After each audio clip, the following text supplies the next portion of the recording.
धार्मिक धरोहरों का लोकार्पण, आस्था से जुड़े बड़े प्रोजेक्ट्स का शुभारंभ और 77 फीट ऊंची श्री राम प्रतिमा का अनावरण।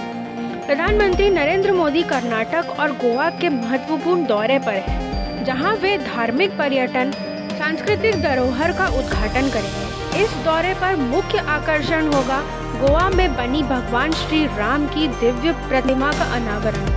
यह प्रतिमा दुनिया में भगवान राम की सबसे ऊंची कांस्य की प्रतिमाओं में से एक बताई जा रही है। इसे प्रख्यात शिल्पकार राम सुतार ने तैयार किया है, वही कलाकार जिन्होंने स्टैचू ऑफ यूनिटी का निर्माण किया था, जो राज्य के सांस्कृतिक मानचित्र में एक नया अध्याय जोड़ेगी और दक्षिण भारत के धार्मिक पर्यटन को एक नई दिशा भी देगी। अपने कर्नाटक प्रवास के दौरान प्रधानमंत्री कई धार्मिक और आध्यात्मिक महत्व की परियोजनाओं का भी उद्घाटन करेंगे।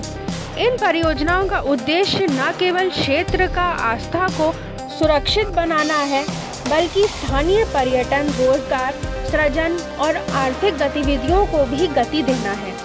प्रधानमंत्री मोदी यहाँ मंदिरों से जुड़े विकास कार्यों, आस्था पथों, तीर्थ पर्यटन परियोजनाओं और सुविधाओं के विस्तार की योजनाओं को जनता को समर्पित करेंगे। इससे कर्नाटक के आध्यात्मिक प्रणाली को और मजबूती मिलेगी और हजारों श्रद्धालुओं को बेहतर ढांचा उपलब्ध होगा। इसके बाद प्रधानमंत्री गोवा के धर्म और संस्कृति से जुड़े आयोजनों में शामिल होंगे, जहां वे भव्य श्री राम प्रतिमा का अनावरण करेंगे।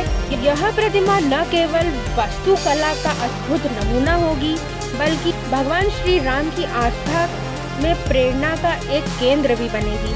प्रतिमा गोवा के धार्मिक पर्यटन को बढ़ावा देगी और आने वाले वर्षों में यहाँ श्रद्धालु और पर्यटनों की संख्या में बढ़ावा देखने को भी मिल सकता है। यह जीवंत मठ दैत्य संप्रदाय का प्रमुख केंद्र भी है, जिसकी स्थापना 13वीं शताब्दी में जगत गुरु माधवाचार्य ने करी थी। कुसावती नदी के तट पर स्थित यह मठ दक्षिण गोवा की आध्यात्मिक धरोहर का प्रतीक है। आज मठ में 550वें वर्ष के सार्थक पंच शताब्दी उत्सव का आयोजन भी किया जा रहा है। प्रधानमंत्री इस अवसर पर एक विशेष डाक टिकट, एक स्मारक सिक्का और स्मारक थीम पार्क गार्डन का भी उद्घाटन करेंगे।